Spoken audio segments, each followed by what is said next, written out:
Well, when anybody asked how he had made his way back from that ward with locked windows, Ryan told them. Hi there, my name's James Gordon. I'm from Guelph, Ontario, Canada, and I'm very pleased to be here in Missoula this evening at the Prince of Peace Lutheran Church as part of my Songs of Hope tour. What I'm doing is traveling around to different communities with songs of hope and enlightenment, I hope, about mental health issues. So I have a CD called 1 in 5, and we'll be presenting songs from that and from my my other CDs as well, and we hope that everyone enjoys it this evening. Thanks. Nice to see you all. Actually, I'm exaggerating now with these lights. I can't really see you all. There you are, and it's lovely to be here. Ah, it's better.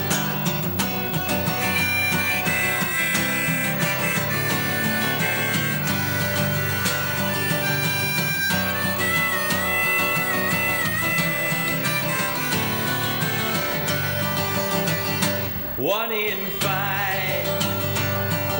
5 of us, they say, 1 in 5, or even more, some claim 1 in 5. Time in their lives will be touched by an illness of the brain. They are members of your family, they're the homeless on the street, they're your classmates and your co-workers too. Your friends and your neighbors could be anyone you meet. Could be me, it could be you. 1 in 5. 1 in 5 of us, they say. 1 in 5. Or even more, some claim 1 in 5. Sometime in their lives will be touched by an illness of the brain. They're not freaks and they're not rejects from society. Something's been broken that's in need of repair. They're not people that we have to hide. No, we need them for all that they can share. 1 in 5. 1 in 5 of us, they say. 1 in 5. Or even more, some claim 1 in 5. Sometime in their lives will be touched by an illness of the brain. We could use our help, but we can use theirs too. We need their insights and their skills. Let them play a role that'll help to make them whole. There's no better treatment for their ills. 1 in 5. 1 in 5 of us, they say. 1 in 5. Or even more, some claim 1 in 5. Sometime in their lives will be touched by an illness of the brain.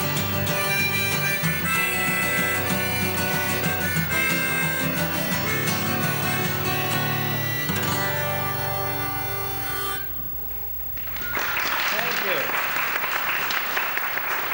Thank you very much. It is a very great pleasure to be able to be here. Don't often get to this part of the world. I live in near Toronto, Ontario, a little place called Guelph. But that last statistic mentioned in that song, 1 in 5, is in some ways a discouraging statistic to know that that many people are out there suffering from a mental illness of some kind. But in another aspect, it means that if you are one of those people, you're certainly not alone. And one of the things that I'm doing as I travel around is to share some of the stories that I've collected as I travel from people that have found different ways to deal with their personal mental health issues, and also to provide a little hope and a little levity too. We'll be doing some laughing, some crying, some coffee drinking, a little bit of everything will go on this evening. I have a son who suffers from a mental illness, and I guess for the last 7 years, my family's been going through a journey that I know is familiar to many of you. And when we first discovered about it, I think there was part of that shame, thinking, well, gee, we should have seen these signs, we should have known. But of course, we realized in our family that that's not unique either. That a lot of these things, once they get talked about, the more we talk about the symptoms and the signs and share some of the hopes and prospects, the better prepared we will be as family members or as individuals for it. And it's just the smallest way I could think of to try to use some of the talents that I have. I'm a singer-songwriter by trade, so I thought if I focused on some of the songs with issues like that, it might do a little bit of help. So that's why I'm here. And I'm going to do some of the songs are from this CD called 1 in 5, which is available there, but some of them will be some of my regular ones. I have one now that relates to, yet you had Veterans Day yesterday. In my country, we call it Remembrance Day. You think I would have remembered that. But I think I need to switch harmonicas here too. So I have a song that relates to that and to mental health issues. I think I need that one. I wrote a story about a sort of the town character from a little town north of where I live. And I think it's only recently that these characters that you always talk about are being recognized as people with undiagnosed mental illnesses. But this fellow was homeless, and he had made himself a home just by digging a hole in the ground out at the edge of the town, and he sort of covered it over with leaves and branches. And no one bothered him much, and he didn't speak to people much, and they didn't really know what had led him to that. All they knew was that he had been a fighter pilot in the war. So I basically invented a story for him, trying to speculate, well, how would he get like that? What would have happened to him? But it turned out that after I wrote the song and it was broadcast on Canadian radio, I started to get letters and calls from servicemen saying, oh, we know that guy, we served, that's the exact story of this fellow that we served with over in Italy or in Germany. And it wasn't. It just turned out that the story I came up with turned out to have been a very common one, and how different soldiers dealt with the trauma that they had to go through. So this fellow was called Harry in the Hole for the purposes of this song, and here's his story. Let's see. You can hear me okay? Mm-hmm. Excellent. Or maybe not excellent, if you don't like me.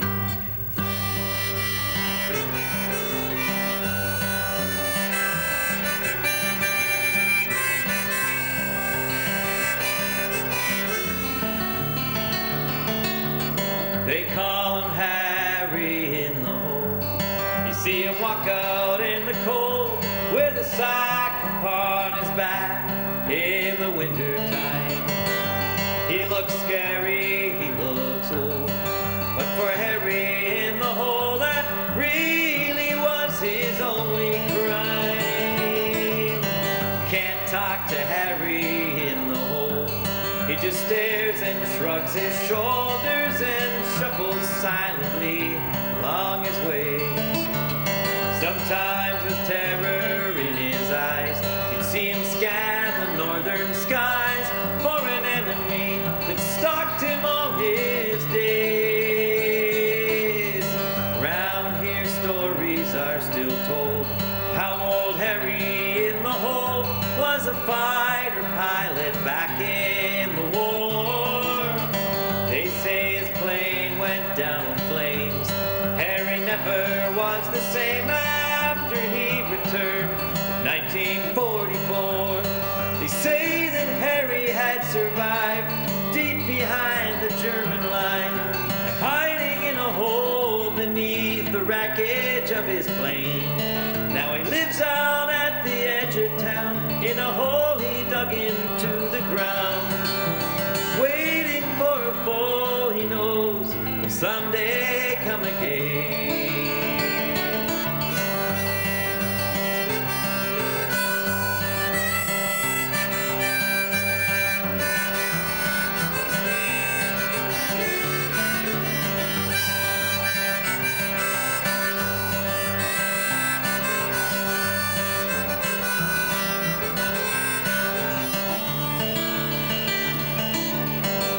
did not fit into their mold. Folks thought Harry in the hole was a stain upon the good name of this town. And when his capture finally came, it was not soldiers but his neighbors who took him from safety he had found.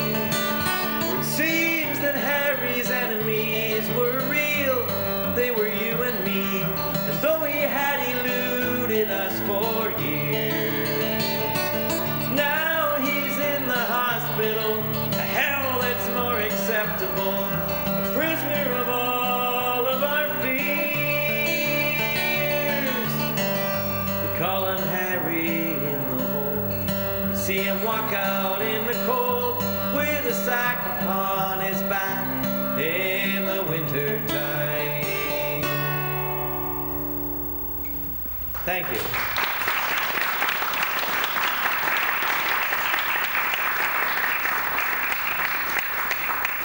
Now, all the material you will hear this evening is my own stuff, and it's all Canadian. So sometimes when I'm performing in the United States, usually around this time of the program, I can see people sort of going, well, it's all very pleasant and everything, but is there anything that we recognize?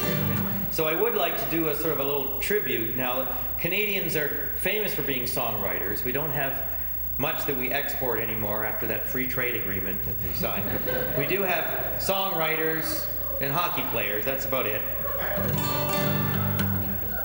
Can't sell you our softwood lumber anymore, at least you know that. So you just have to take the songwriters. But there are a few American songwriters who are okay too, so I'd like to pay tribute to them briefly here. And hopefully, for those of you looking for something you'll recognize, maybe there'll be something in here for you. Well, busted flat in Baton Rouge, West Virginia, with $1 in my hand. I'm sitting in a railway station, waiting for a train. I'm not sleepy and there ain't no place I'm going to. Take me home where the music's playing home, where the deer and the antelope play. I'm the train they call the city of New Orleans. Where I'm bound I can't tell, but the good times they're all gone, and I'll follow the sun. Now's the sad part.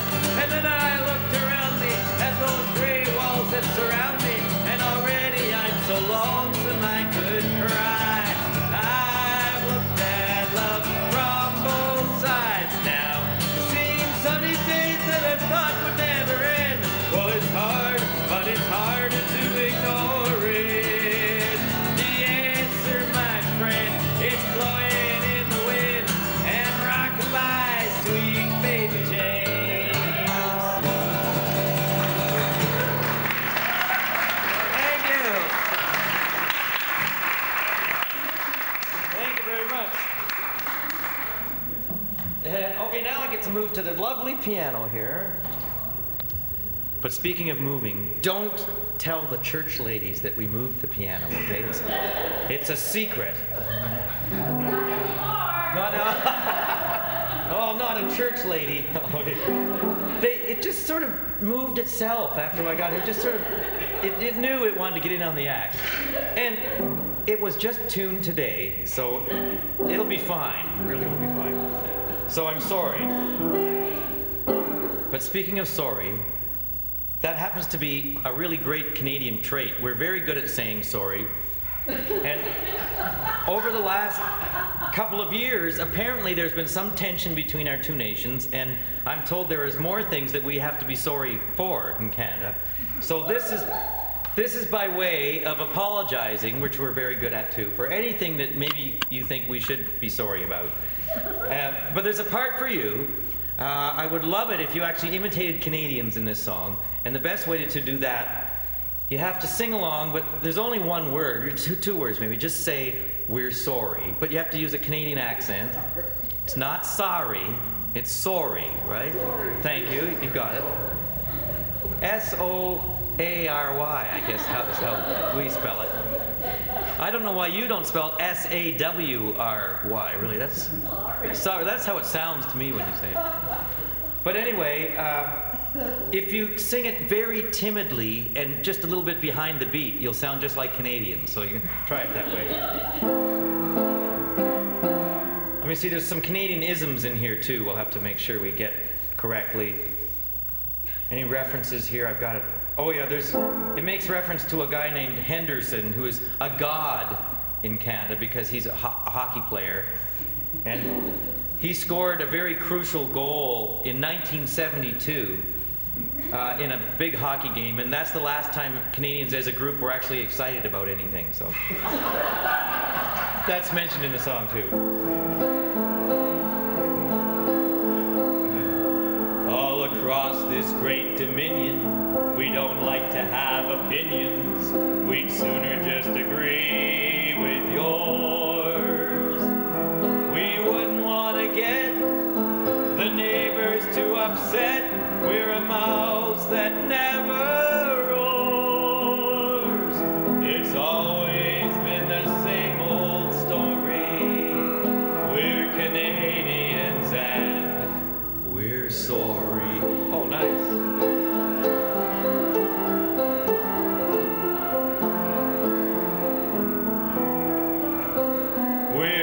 Too modest to be bold. We're good at doing what we're told. Time for us to stand up and be ignored.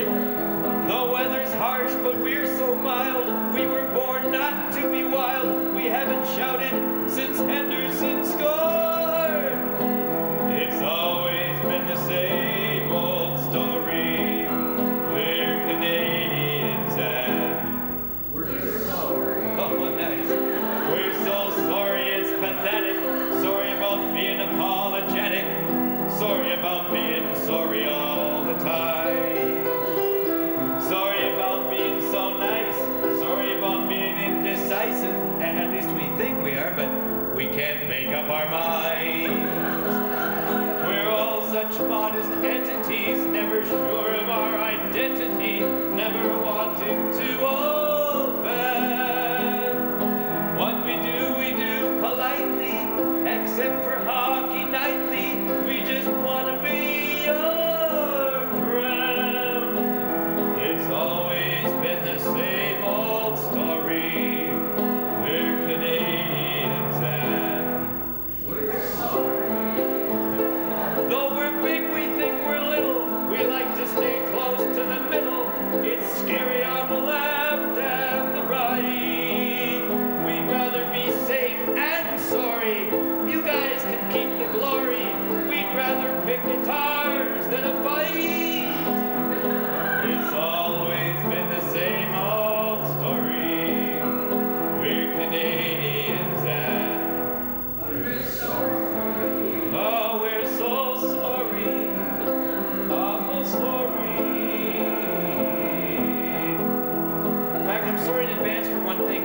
I think as we speak right now, the new second-term president that you elected last week is going to visit Canada next weekend. We know he has a big favor to ask. And I just want to say on behalf of all Canadians now, yes, we'll be there. Guitars at the ready. Thank you. Thank you. Maybe I'll stay at the piano here, but I won't put my beverage on the piano, though. I know about that. There are flowers there, I noticed. That's okay? Here's a song I wrote with I got the thumbs up. I wrote with the help of a friend of mine in Guelph, where I live, in Guelph, Ontario, and she's a nurse. And when I told her about the project I was putting together, this 1 in 5 CD and the tour that I was going to do, she said, well, if you were doing a collection of songs that talked about mental health and mental wellness and all those related issues, you really should have a song about the caregivers themselves. Often they're family members, and often they go through just as much trauma and just as tough a ride as those suffering from the illnesses themselves. So this is, on her advice, Who Cares for the Caregiver? For her.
I'm going to do one more song while I'm at the piano here, just because sometimes I like to get this one out of the way. This is about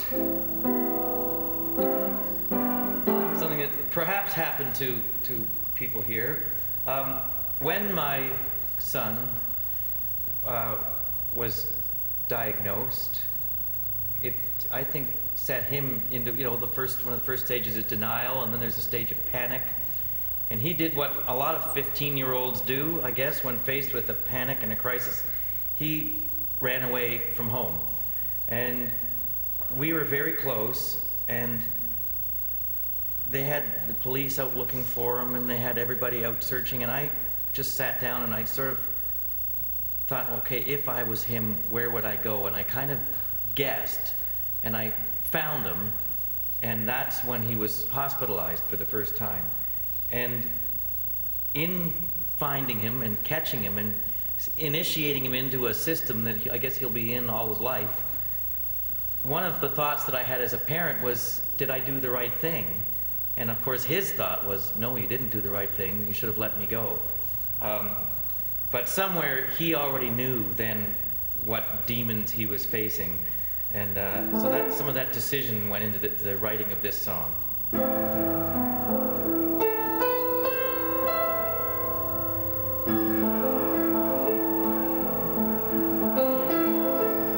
Did you already know way back when I caught you running down the railway track, $10 and Jack Kerouac in your little brown knapsack flapping behind you? That it was running with you step by step, bleeding your blood, breathing your breath, crying your tears, sweating your sweat. Had you already guessed it was inside you? Did you know there was no place to hide, no matter how hard you tried? No ticket out, no train to ride. If you knew then, I guess that's why you let me catch you. But I figure that if I had known, I would have spurred you on. Don't go so slow, I would have said, somewhere down that road there'd be a place it couldn't go to get you. I would have called out, run, boy, run, boy, run. I would have said there must be some place beneath the distant sun where it cannot come to find you.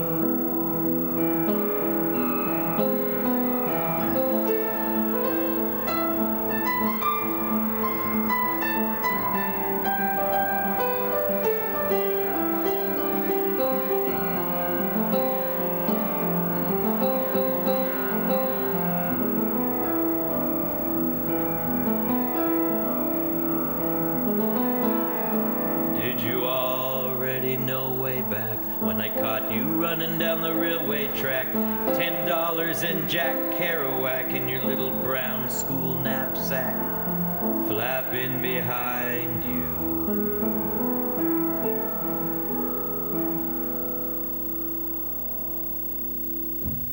Thank you.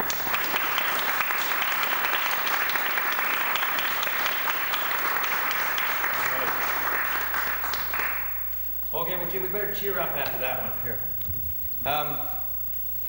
I sang this song, it was in Ronan last night.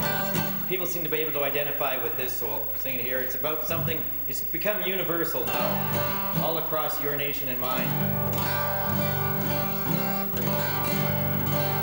Something that concerns us all. I'm talking, yes, about roadkill. There's a part in it for you.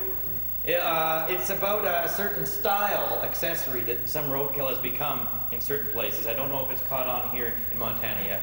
You'll know your part. It's just an answering back, I guess.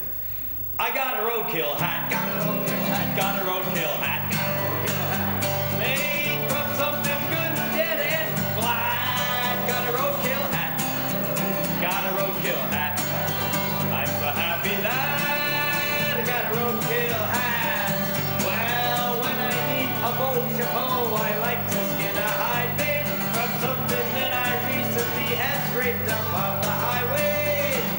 Can't resist this trendy cranial attire, a mixture of fur and all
scratched there both ways, he did not look.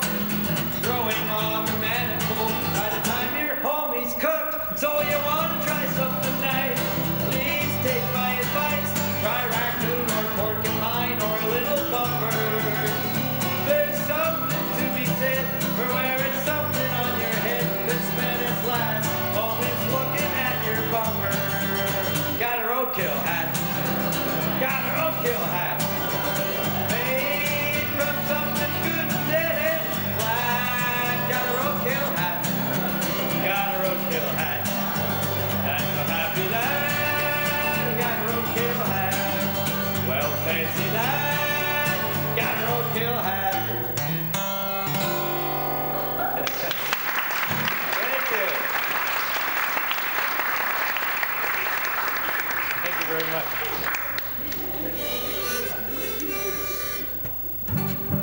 Now that song, if you're asking, that's on a CD called, oddly enough, Roadkill Hat back then. This will be easy to tell. I tend to divide my CDs into silly ones and serious ones, just so you have to buy more stuff, really. But this song comes from my very latest CD. It's called Endomusia, and for some reason, I sang it last night too. Something about the driving through the small towns, through the valley, yesterday reminded me of the kind of country that I often find myself touring in across Western Canada. And there's a whole lifestyle there that I don't get in the East very much. And it's kind of how I paid my musical dues, playing in the little small towns across Western Canada. And so I decided to write a song about the small town prairie gigs that I came to know so well. So oddly enough, I've called the song Small Town Prairie Gigs, and it goes like this.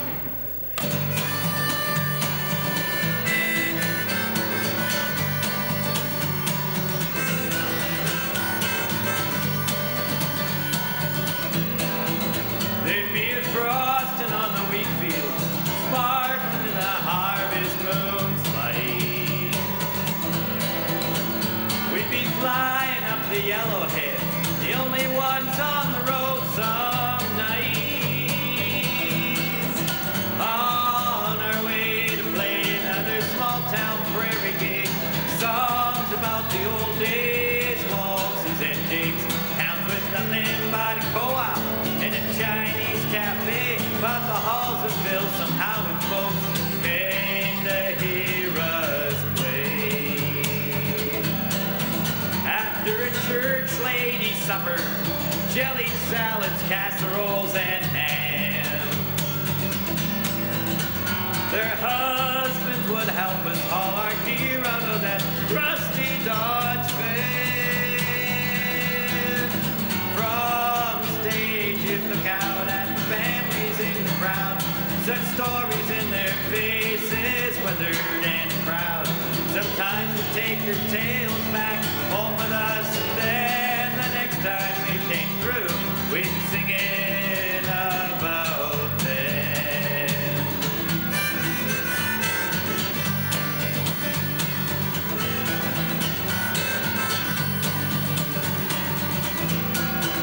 When the show was over, cold cuts and coffee, they'd clear away the chairs. The local caller would show up and he'd holler, come on, gather in the squares.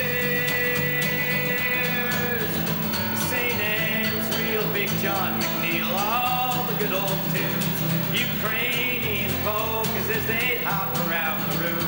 And we'd play them Chase Me Charlie as they danced the butterfly. Some of the old boys out the back sharing smokes and a little rye.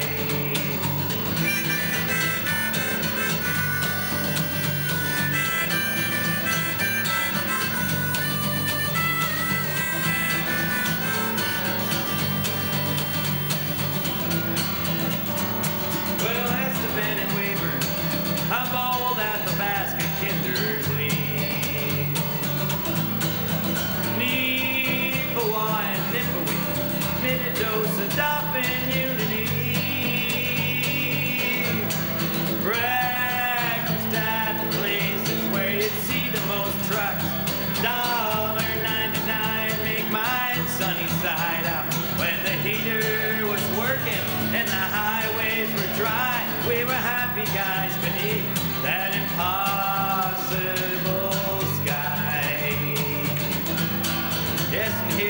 picture from way back when Jeff was playing with us on the fiddle.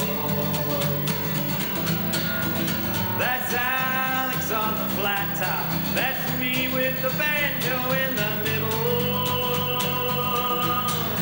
God, we look so young. There were stars in our eyes. Took me all these years before I realized. Back then when we figured someday we'd make it big, we could have never asked for better. No small town prairie kids.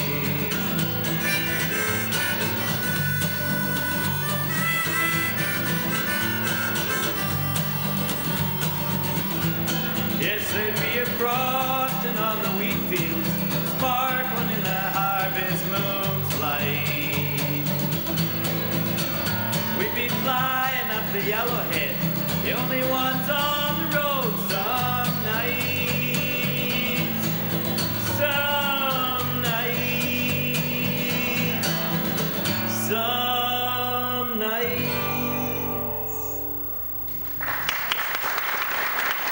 Thank you.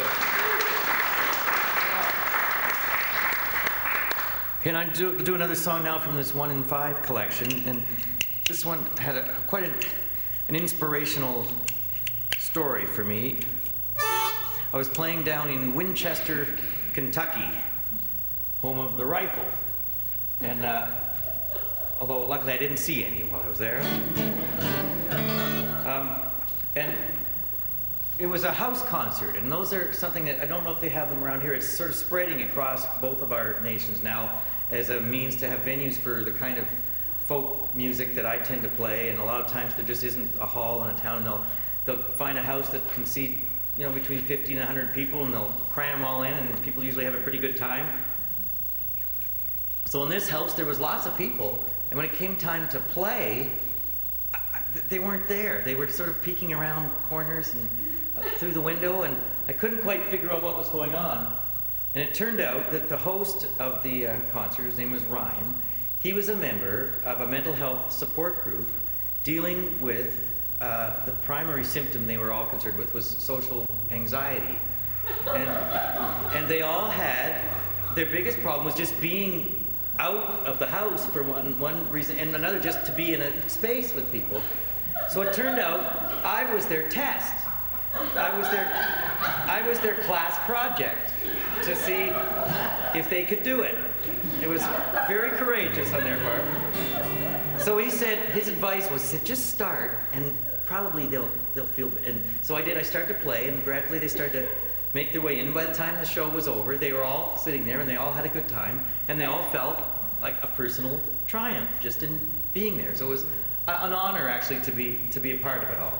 So I got to talk to Ryan more about it, and he was telling me that this group that he belonged to through his local mental health group had helped him so much that he had decided to go one step further, and he imagined to himself, he said, what would be the most challenging thing someone with such terrible anxiety about social situations, what would it be? And he thought, well, it would, being an actor, that'd be really terrifying.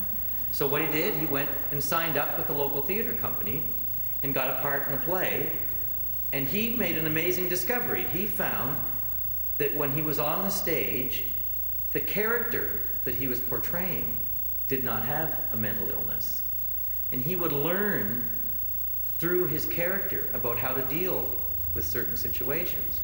And the method worked so well that I've kept in touch with him. He is now a professional actor, and he's telling others how they too can sort of fight their demons in different sources. I was very inspired. So I asked him to write down just the journey that he had gone through to making that decision. And so he sent it to me, and it was pretty well a song just by saying it to me. So I just shuffled the words around a little bit. So this is a collaboration by myself and Ryan Case of Winchester, Kentucky, and it's called Ryan's Dream. And Ryan actually introduced me to his father, who came to the concert, who had been a banjo player at the Grand Ole Opry, which is kind of neat. So I gave it a bit of a country flavor just for him.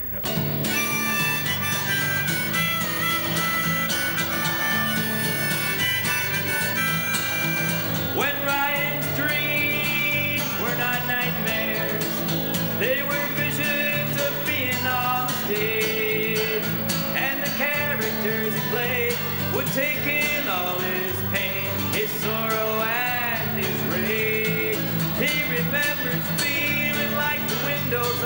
fourth floor ward.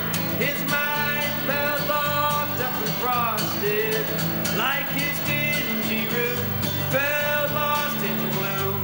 He could not see across it. He remembers feeling just as washed out and faded as those cold gray hospital walls. At the bottom of those years, slave to his fears, Ryan had seen it all. Now he's on top of his world looking down, on top of his world since he found brave new way, keep his demons at bay. Now he's on top of his world looking down.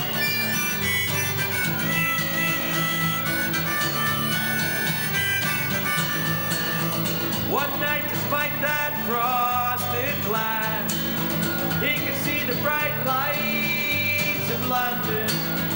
Afraid of life on the outside, he knew he couldn't hide anymore. He belonged out there among them. After all he'd been through, it was no wonder he couldn't fit into society.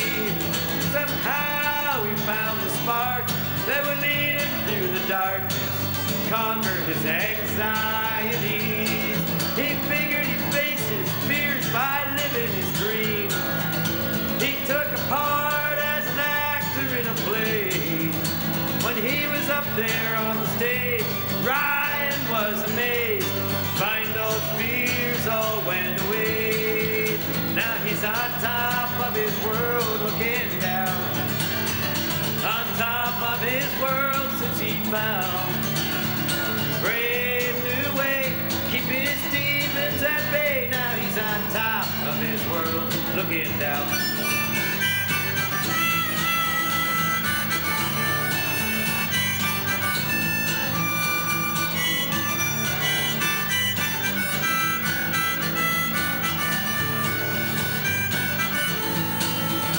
Well, when anybody asked how he had made his way back from that ward with locked windows, Ryan told them, meet your monsters head on. They won't magically be gone.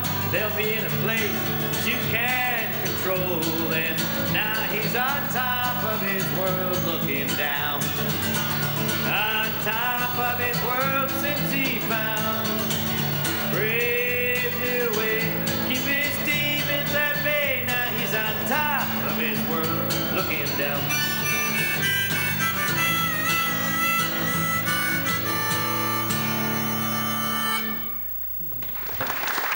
Thank you.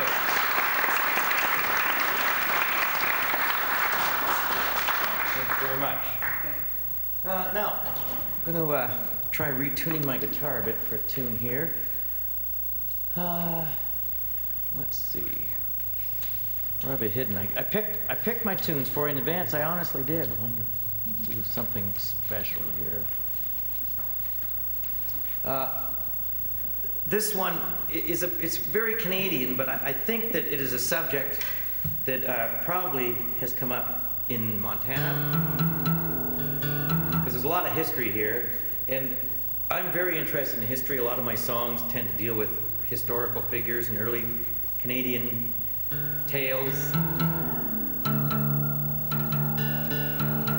And I've often wondered, these people I write about, the first settlers, the pioneers, I often wonder what they would think if they could look down and see what we have done with what they left for us. You know what I mean? My gut feeling is that they mightn't be too pleased. And that's what this song's about.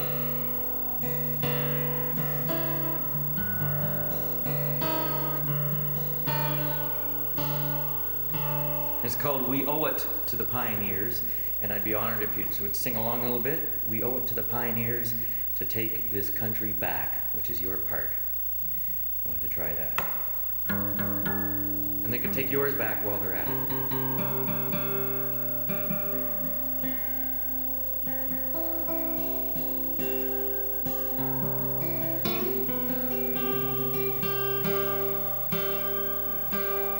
see if there's any Canadianisms I need to explain. We'll have questions later if you like. Well, there's a guy mentioned in the song named Conrad Black, who's this kind of a slimy, rich guy in Canada that owns everything. You wouldn't have anyone in this country like that, I'm sure.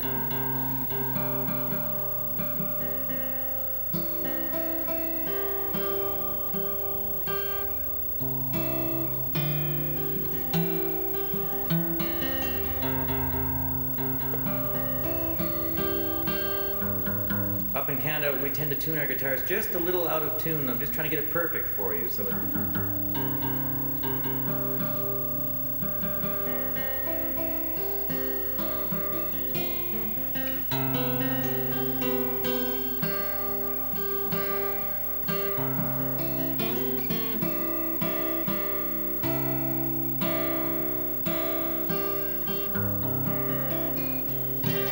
Close enough for folk music, I suppose. If they saw their squandered legacy, they would surely be ashamed. All they worked for, all those years for, we have given it all away to the bankers and the bureaucrats and to the Conrad Blacks. We owe it to the pioneers to take this country back. For the miners in Cape Breton toiling deep beneath the ground, who never even made enough to buy the coal that they found. The Dust Bowl farmers starving in their coal tar paper shacks. We owe it to the pioneers to take this country back. Take back the spirit that was captured in the canyons of concrete and glass. Give it back to the lakes and the mountains and the fields of prairie grass. To the migrant workers harvesting their crops with calloused hands, who thought that they had made it to a fair and honest land. To the laborers who cleared the swamps and who laid the railroad tracks, we owe it to the pioneers to take this country back. And for the women in the textile mills and the canning factories, all those who dream someday they'd find respect and dignity. For the natives on the Fraser drying salmon on their rafts, we owe it to the pioneers to take this country back. Take back the spirit that was captured in the canyons of concrete and glass. Give it back to the lakes and the mountains and the fields of prairie grass. And for those who scratched living from this frozen rocky earth, who thought they'd settled where you were, not judged by your net worth. Canadians who have fallen in between the corporate cracks, we owe it to the pioneers to take this country back. Yes, we owe it to the pioneers to take this country back. Thank you.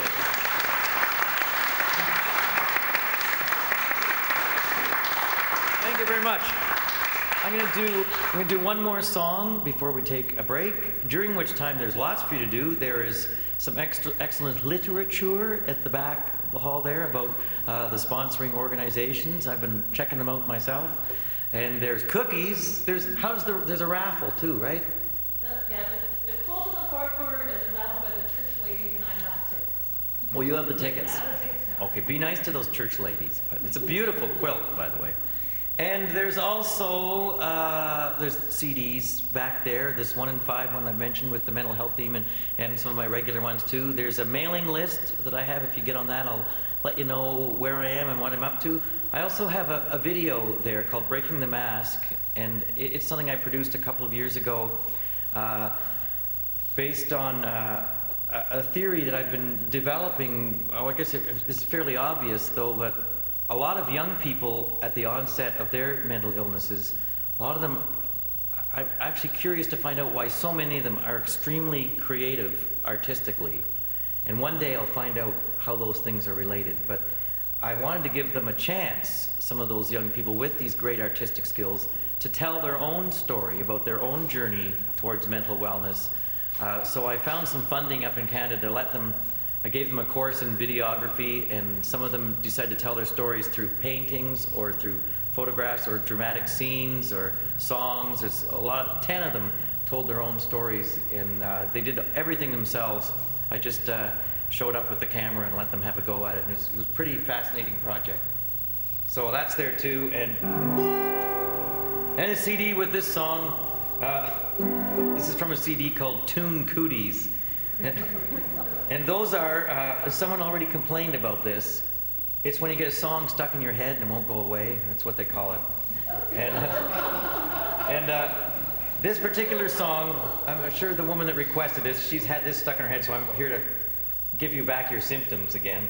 But I did a radio show for 5 years in Canada. It was on every Saturday morning. And it was kind of like the Canadian version of the Prairie Home Companion, sort of like that.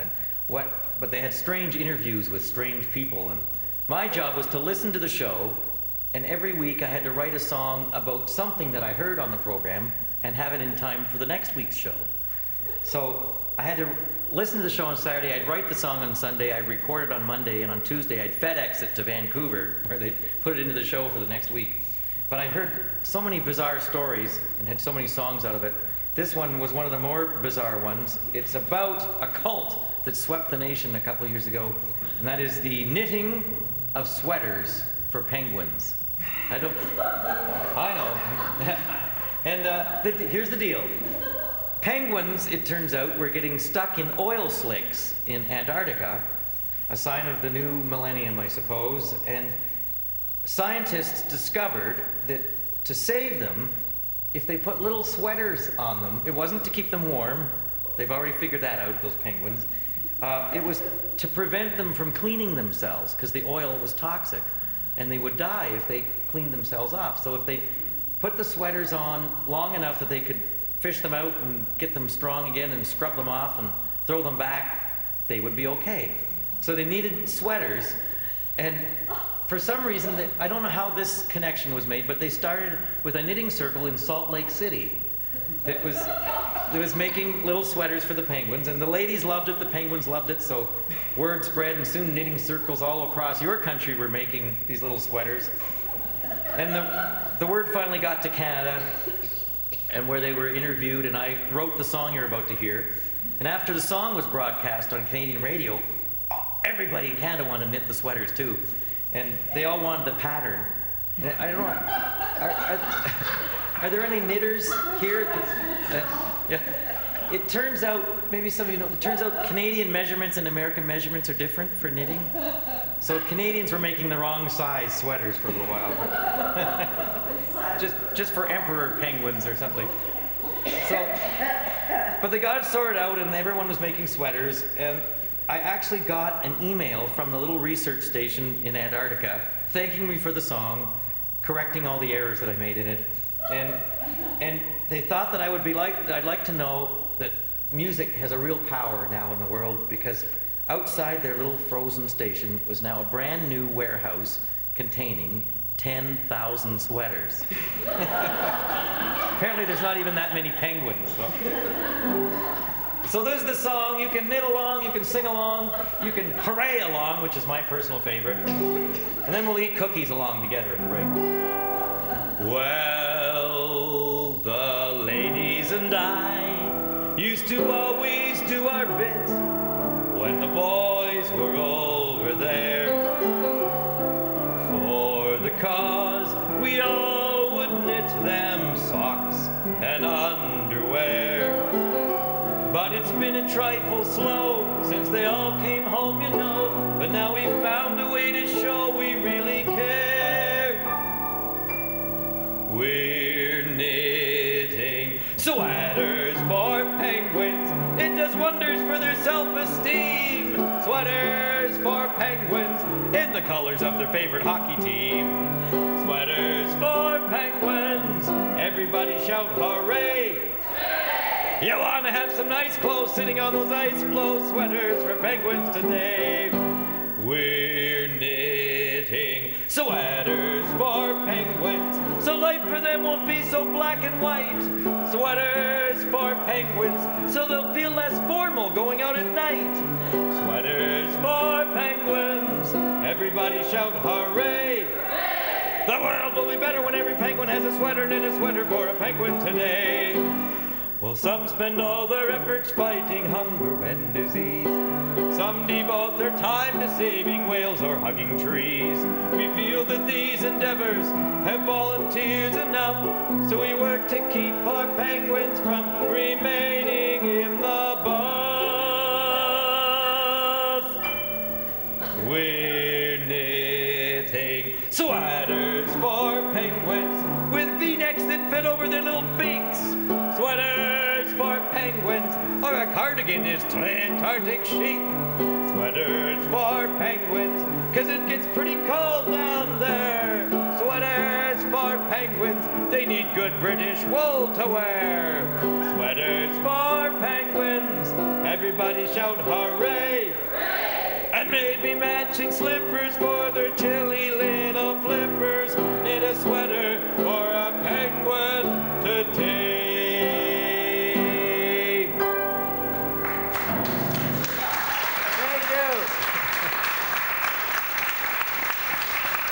See you in 2 minutes. Hello, everyone, and welcome back to our second half of the concert. Before we go back to the music, we're going to take a couple of minutes to introduce the 3 groups that are co-sponsoring this event.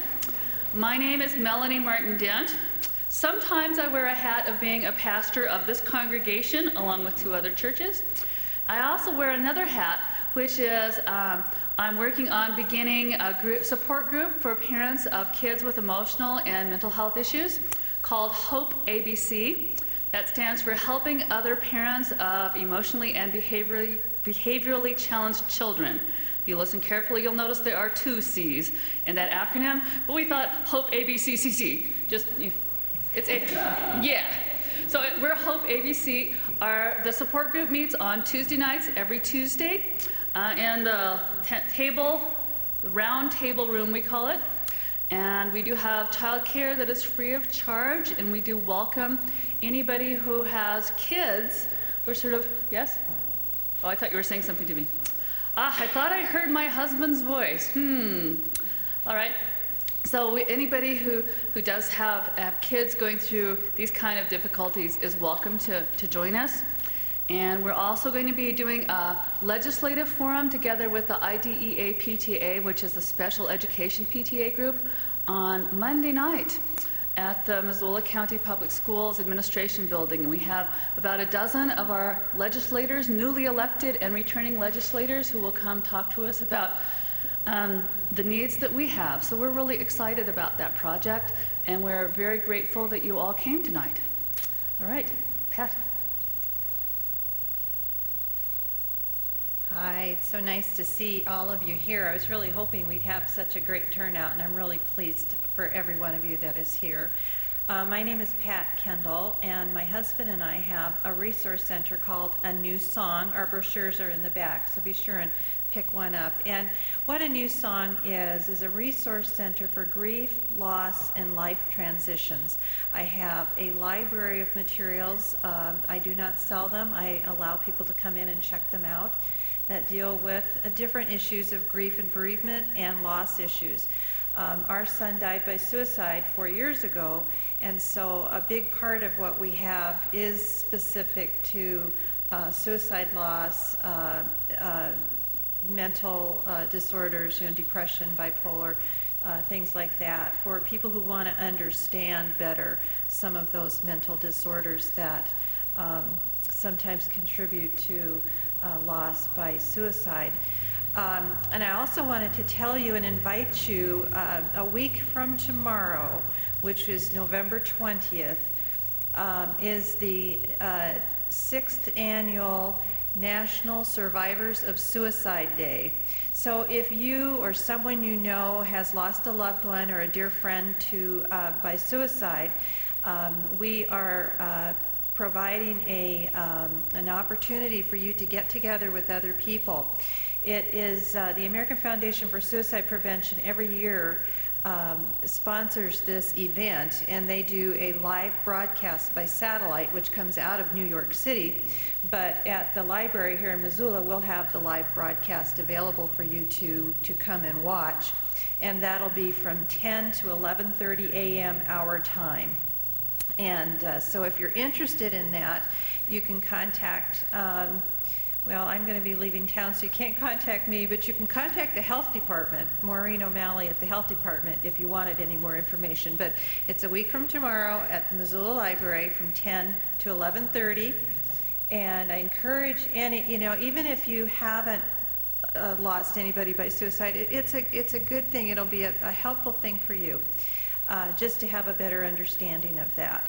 So I don't want to take too much time, but I just thank you again for coming tonight.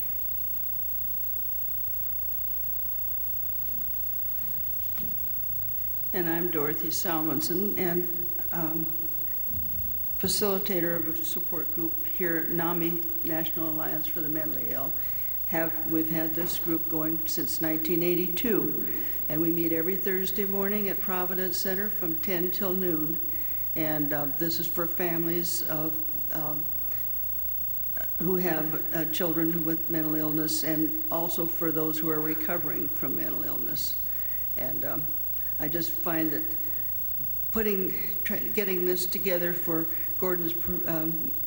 James Gordon's performance, I want to call you Gordon instead of James.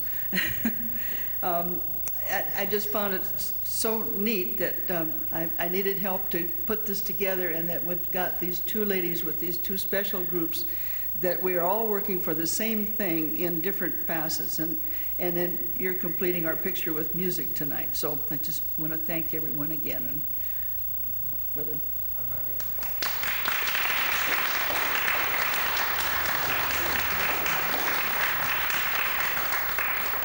That must mean it's time to make some music then.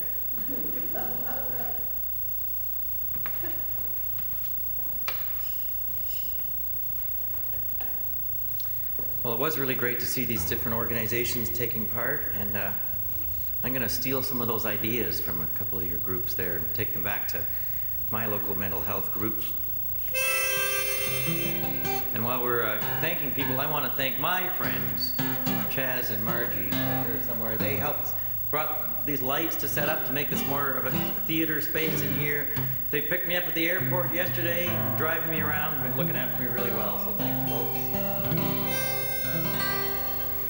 Well, I bought that old cedar strip when I was just 19, with my very first summer wages, and taking up the old French River where the air was fresh and clean. Ah, Jenny, we haven't been there in ages. Well, after we got married, we seldom used that little boat. We were raising two sons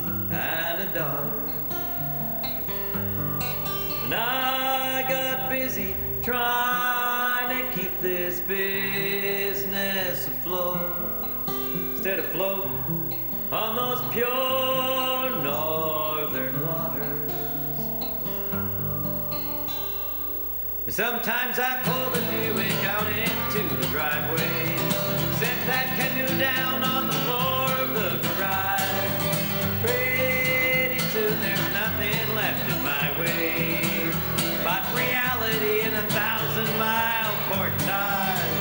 And I paddle past the shopping mall, power plants, the factory walls, across the cool clear dream I hear the loons lonesome call. For a moment I'm in the wilderness. Jenny, how did it come to this? How did me and that cedar strip end up here at all?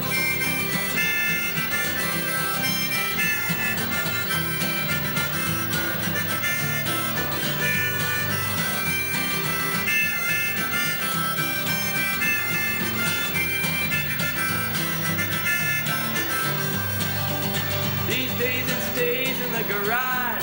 It is strapped to the ceiling, and I'm strapped to this job, to this summer. When those wild summers go, I get the feeling, Jenny, we're not getting any younger. Sometimes when you and the kids are fast asleep, I silently sneak downstairs, and I grab that old paddle off the mantelpiece. Jenny, you always thought it looked nice up there. Sometimes I pull the Buick out into the driveway, set that canoe down on the floor of the garage. Pretty soon there's nothing left in my way but reality in 1,000-mile portage. And I paddle past the shopping malls, the power plants, the factory walls, across the cool clear dream I hear the loons lonesome call. For a moment I'm in the wilderness. Jenny, how did it come to this? How did me and that cedar strip end up here at all?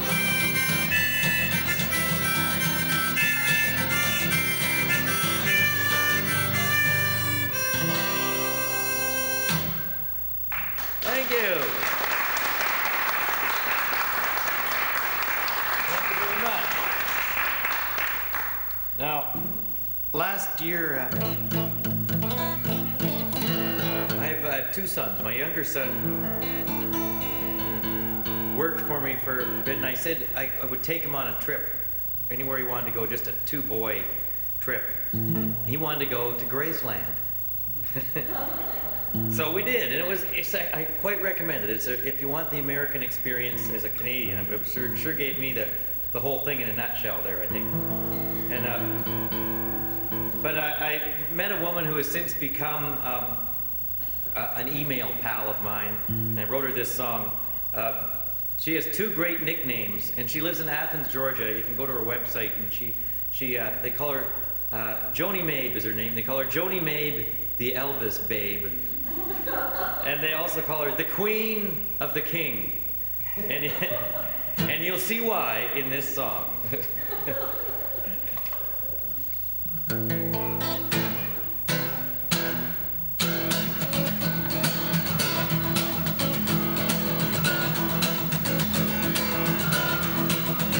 Well, there's a sacred toenail clipping. Joni keeps it in a jar. A priceless memento of her favorite star. She keeps that jar in her living room on top of the TV, and she watches it and wonders where that precious toenail's been. Well, Joni made the Elvis babe. Elvis is her thing. She got herself a little piece of the cake. Well, she found it down at Graceland, hidden in the deep shade carpet. She wonders if it once was in a movie with Anne Margaret. She wonders if it spent some time stuck in a sweaty sock when the king was singing the jailhouse rock. Well, Joni made the Elvis babe. Elvis is her thing. She got herself a little piece of the cake. Well, when Elvis left the building, that toenail may have gone first. It was tapping away when and the Jordanaires rehearsed. He was on stage in Vegas when he said, thank you very much. Priscilla may have said to him, that's rough to the touch. Well, Joni babe, the Elvis babe, Elvis is her thing. She got herself a little piece of the cake. Oh yeah. Well, that toenail may have been inside those famous blue suede shoes. They got all shook up, but Elvis sang the blues. Joni wonders if it's all right, mama, if it's all right. But she gets that toenail out when she feels lonesome tonight. Well, Joni babe, the Elvis babe, Elvis is her thing. She got herself a little piece of the cake. Oh, there are those who spend their lives in search of wisdom and truth. Some are out there looking for the fountain of youth. There are some that search the world to find the Holy Grail. But Joni thinks that's nothing. She got Elvis's nail. Well, Joni babe, the Elvis babe, Elvis did her thing. She got herself a little piece of the cake. Piece of the cake. Piece of the cake.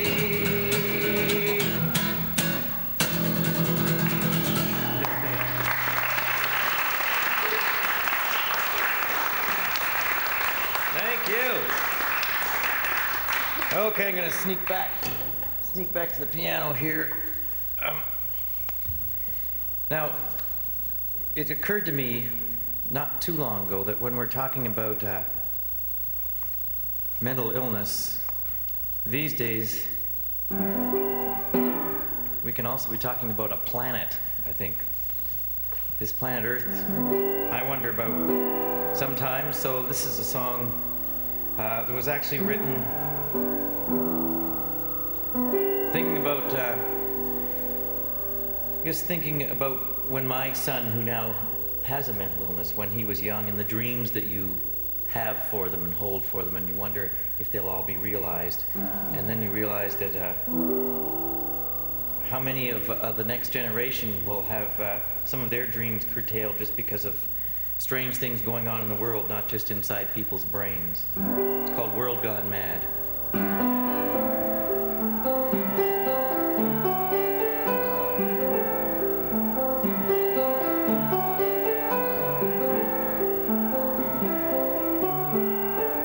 Trapped a laugh in a mason jar, set it free on a shooting star. Marshmallow ships sailed jello seas on a planet of love and mushy peas.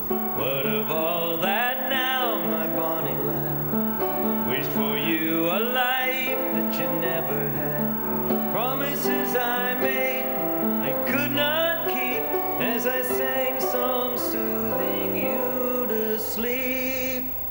What of all that now, my bonny lad, that you've grown up in a world gone mad?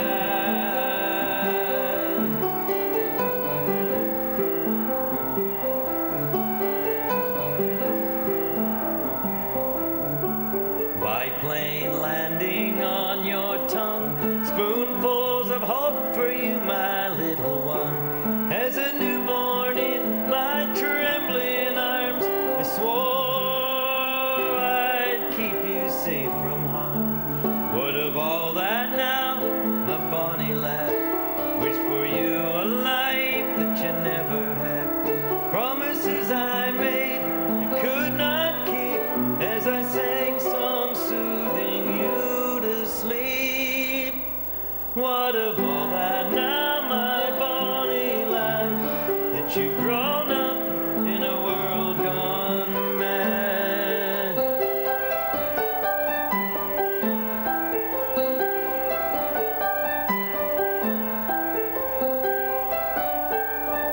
Ballroom dancing with a loosened tooth, sifting sands for grains of truth. Had I known what I know now, should I have shown you that somehow?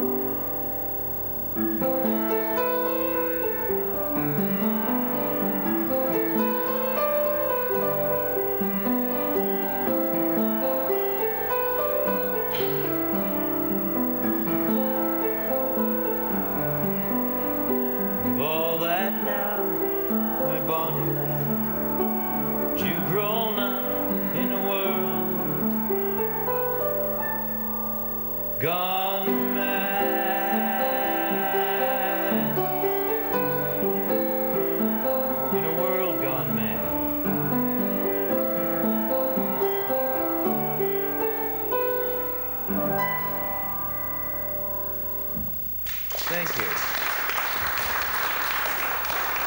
Oh. Thanks. Thank you very much. Now, let's see. Got here. This song relates to that video I was telling you about. The 10 young people that I found to take part in this video were very courageous just to actually want to be on camera telling their stories. And one woman in particular I was very taken with. Her name was Virginia. And she has the same illness that my son suffers from, schizoaffective disorder. And she really just sat me down one day and just explained what her day is like for someone with the symptoms that she has and under the medication she's taking. Just the struggles that she goes through that other people might think were really simple things, but for her, were not. So I wrote her this song. It's called Virginia's Day.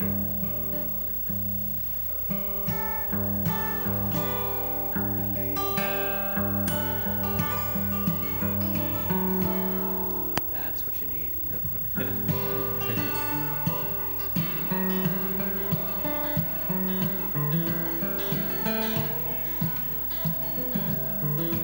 A fistful of pills, that's how Virginia's day begins. She calls it her breakfast of champions. She doesn't like them, says they take a little off the top their dollar senses.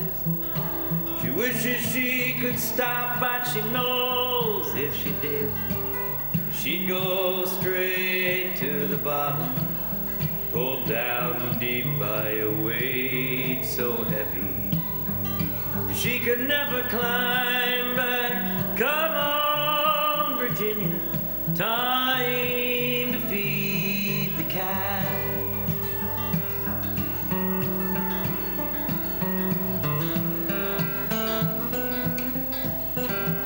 She used to walk by the river, she'd find comfort there. The water would calm her in her moments of despair. She'd feel alive when she stood by the waterfall. And mostly it just feels like nothing at all, except a little foggy in the head. Virginia gets back into bed. At school the kids always called her crazy, but her memories of those days are a little hazy. She remembers the terror, a tear in the curtain that covered up the window to a world where she was certain there were snakes in her hair. There were voices in the air, there were faces in the clouds shouting, beware, beware, beware.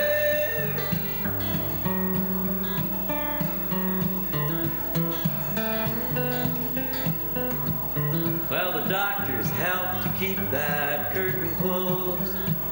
She says, I guess it's all for the best, I suppose. But without that window, it gets pretty dark inside. It's a warm and it's a safe place to hide, but still it's hiding nonetheless. She thinks, maybe today, and it's all Virginia, I know someday you'll be able to pull that curtain away. You'll find that you are bathed in light.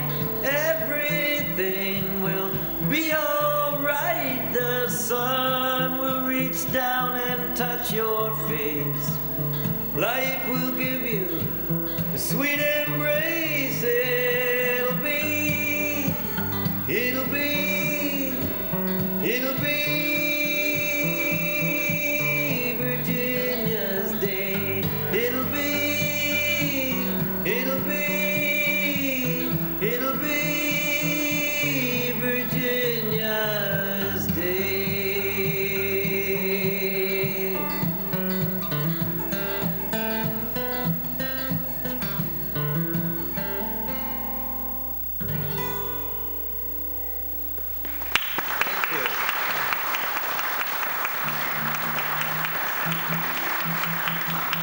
Thank you very much. Okay, I wanted to give you a story. Someone was asking about my hometown of Guelph, Ontario. Apparently not too different in size from Missoula here. Come and visit. It's near Toronto. Don't have any mountains nearby, but other than that, it's okay. We have a nice lake, though, but we had to make it ourselves. It's called Fake Lake.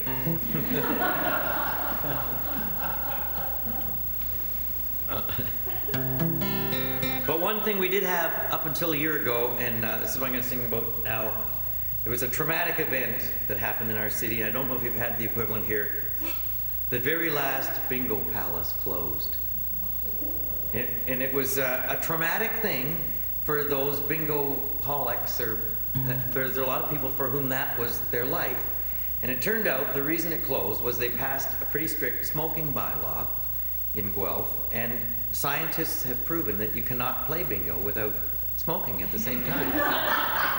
You just go together somehow. So they tried to keep it open, but they couldn't just play without the smoke, so that it went bankrupt. And I felt kind of bad for some of these people. So I wrote this song about one woman. She was written up in the paper. Her name was Alice.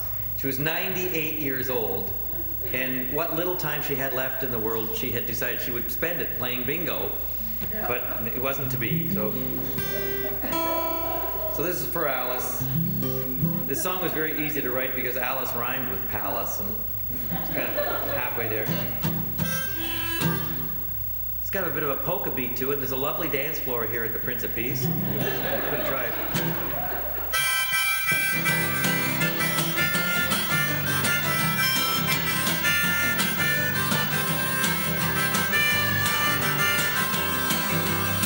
Well, over on the city side of town, they shut the bingo palace down when that smoking bylaw went into effect. No one really saw the point hanging around that good old joint if they couldn't have a cigarette. Well, now, they're just some of the lonely folks with their numbers and their packs of smokes. They haven't got anywhere to go.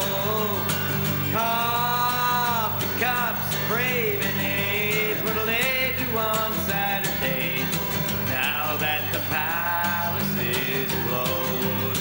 Well, you know that Alice here, she's 98. She thinks that it's a little late to change her ways at this stage of her life. Afternoons there with the girls, that was Alice's whole world. In a gray haze you could cut with a knife. Well, now she's just one of the lonely folks with their dubbers and their packs of smokes who haven't got anywhere to go. Coffee cups, craving aids, what'll they do on Saturdays now that the palace is closed? Play it, James, quick.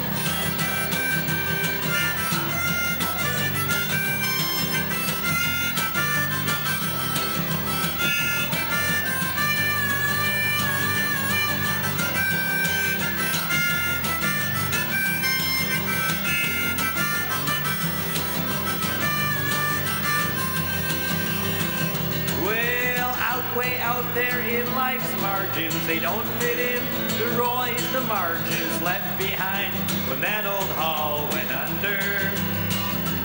Well, the ones in charge, the smart, the young, called it just a tax on the dumb. But who were we bothering? Alice wondered when her heart was filled with hopes and dreams and her lungs were filled with nicotine. No one was happier than Alice. Now her final card's been filled. We've cleaned our air, but have we killed the queen of the bingo palace? Thank you.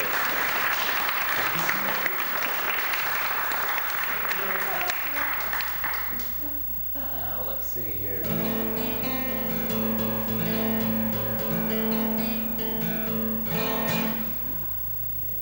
Okay, something else silly for you here now. I know I'm taking you through quite a roller coaster of emotions here.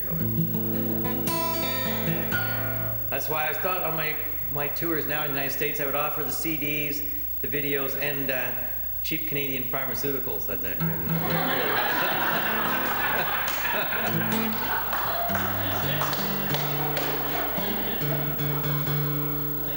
Finally, a way for a folk singer to make some money, yeah. Anyway, in Canada, I am known just as much for being a children's entertainer as for whatever on earth it is that I do now. So I have this one song that's sort of a hit kids song in Canada that I find that immature adults appreciate just as much. So if any of you like that, I'll sing that for you now. And it's on a kid's CD, but it's also snuck onto one of the grown-up CDs there too. Because this song is actually very educational too, and we're here to become enlightened. And this is about a question that I know has been on a lot of people's minds, and that is, when you do your laundry, why is it that there's always one sock missing at the end? I know the answer. It's in here.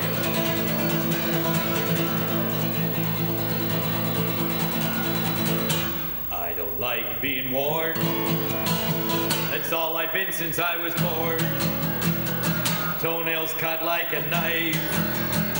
It's a sad sock's life. I don't want to be stuck in a drawer, or stuck in someone's smelly shoe anymore. I don't want a sticky foot in me. I want to be free, free, free. I want to run with the wild hose, where pens and pencils and guitar picks go. I want to dance at the free sock hop. I want to be a gypsy sock. I want to be a gypsy sock.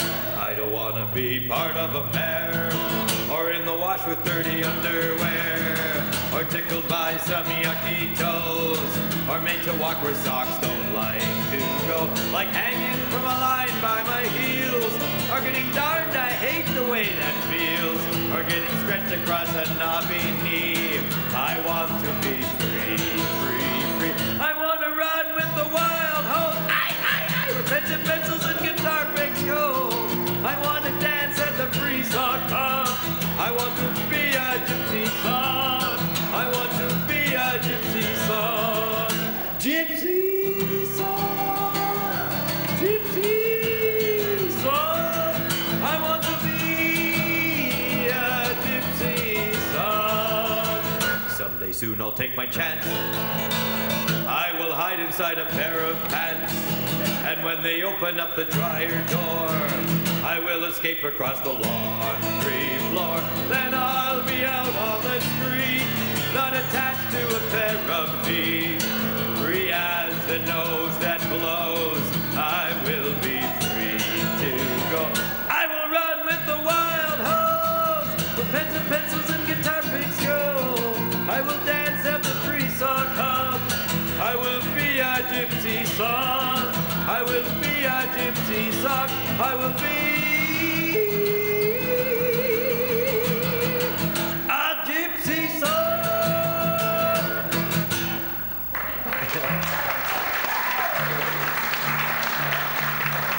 Thank you. Thank you. Okay, and I'm going to try to tune that guitar again here, right? I better get back. There's another song from the 1 in C, 1 in 5 project here.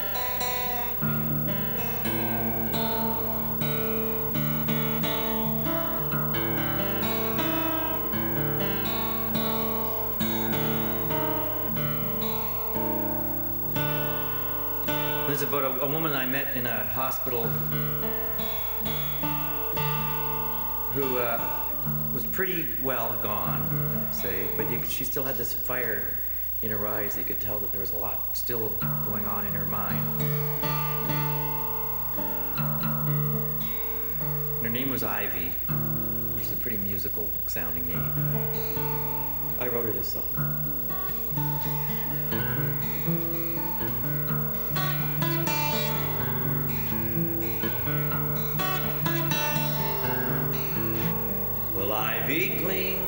cracks in reality's wall.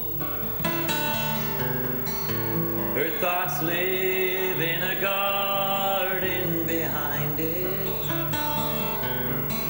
She creeps and she crawls towards the end of it all. And Ivy doesn't know quite how to find it. Well, you can see that Ivy's decided to leave this old world behind. She wishes it was as easy to get out of her life as it was to get out of her mind.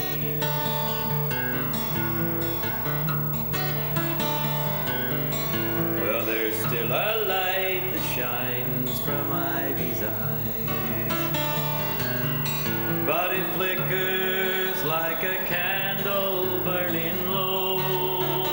And the tears that she cries for the times that she has tried to put that flame out, Ivy lacks the strength to blow.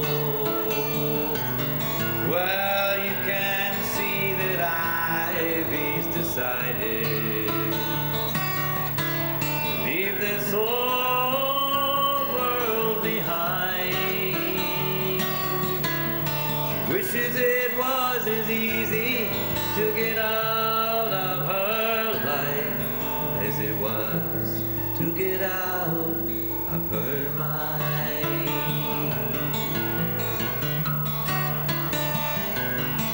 Well, sometimes Ivy thinks her hospital bed is a magic carpet or a pumpkin coach. And in her head, she can go anywhere instead, where Ivy really wants to go. Well, you can see that Ivy's decided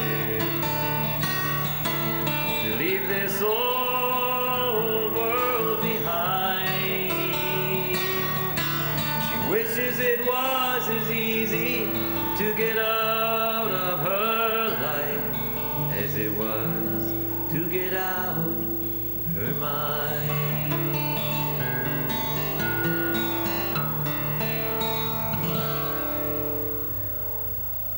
Thank you.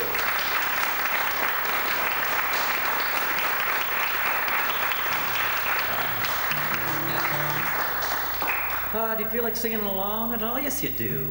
One here is a bit of a singer-alonger. I was telling the audience in Ronan last night, this has a strange history. This is a song I wrote probably about 10 years ago about a Canadian historical event. It happened way up in the Arctic in a place called Frobisher Bay on Baffin Island. And the song, I've been very honored that it's perhaps my best traveled song. A lot of different artists perform it, and in Canada, kids sing it in school choirs, that sort of thing. So it's right after, they sing the national anthem and then they sing this song. But this year, we Canadians like to imitate you Americans in many ways, except for your politics. And we got our own show this year on TV called Canadian Idol. And the only difference between the two shows is that we had to try to include some Canadian songs on the show, and they used this song as one of the songs, but also as an audition piece to get on the show. And I had the misfortune to hear hundreds of people mangle this song terribly. But I was getting paid for it, so it's sort of, oh.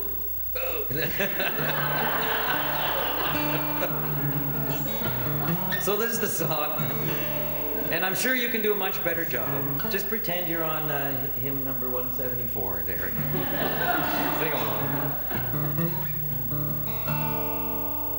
The deal is with the song is that the earliest white folks that traveled through the far north were often whaling ships that were looking for what they called the right whale. They called it the right whale because it was the right one to get if you wanted to make a lot of money, because there was a lot of stuff you could use from it. But sometimes the greedy captains would just wait a little too long before getting out for the season, and the ice would close in around them, and they regretted their greed. That's what the song's about. Well, cold is the Arctic Sea, far are your arms from me. Long will this winter be, frozen in Frobisher Bay, frozen in Frobisher Bay. Oh, one more whale, our captain cried. One more whale, then we'll beat the ice. But the winter star was in the sky. The seas were rough, the winds were high. Here's a prayer.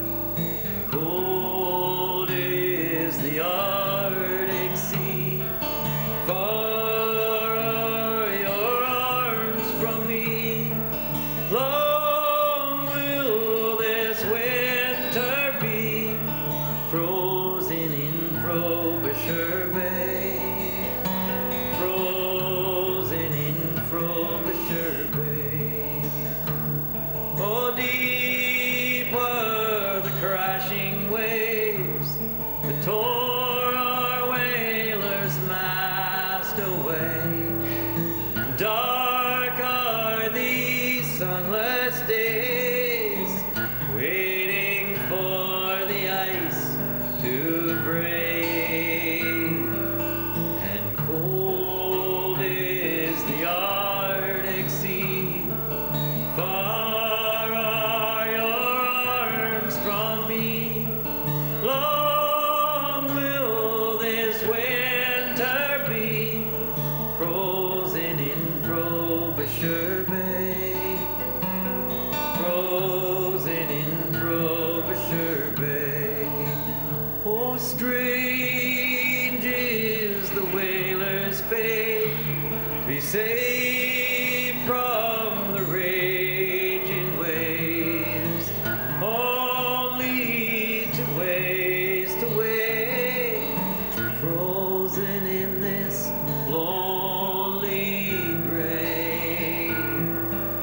And cold is the Arctic Sea, far are your arms from me. Long will this winter be, frozen in Frobisher Bay, frozen in Frobisher Bay. Lovely singing, thank you.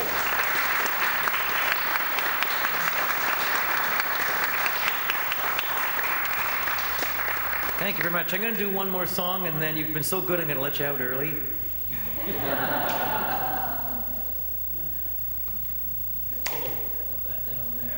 Wander back to this nice piano. We're tuned here. Let's see. Brought the one along that I'm thinking about. There we go. And thanks again to all the folks here for helping to put this together. And let's do it again sometime. And I urge you to go out to some of the events by those three fine sponsoring organizations. They sound very worthwhile. And I know from personal experience that sometimes just getting together with other people who have different thoughts to share on different mental health matters can mean an awful lot more than reading it clinically in a book sometimes. This last song I'm going to do for you, and please on your way out make sure you're on my mailing list or visit my website at jamesgordon.ca for Canada. This song was written for an organization in Canada called the Canadian Mental Health Association, and they wanted me to help with a voice to show people that organizations like NAMI and like the CMHA in Canada always are there to turn to when you lose some hope. And this tour is called the Songs of Hope Tour. So here is a song called We Can Give You Hope. And I hope I've given you some.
Stigma and the shame. Sometimes you dare not speak the name. What has made you so ill? When you don't know where to run, when you call, you don't know who will come to help. But you know we always will. 'Cause we can give you hope. Find a way to help you cope when those voices in your head get too loud. A little blue in your stormy sky, a little peace in your troubled mind, a little sun through all those layers of dark cloud. A little sun through all those layers of dark cloud.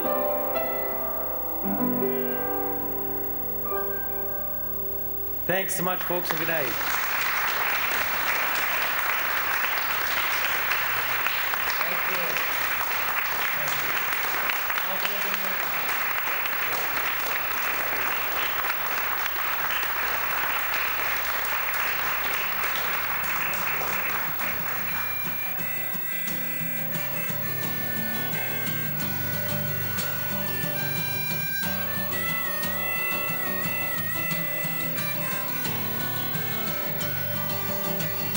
One in five of us, they say, 1 in 5, or even more, some claim 1 in 5. Time in their lives will be touched by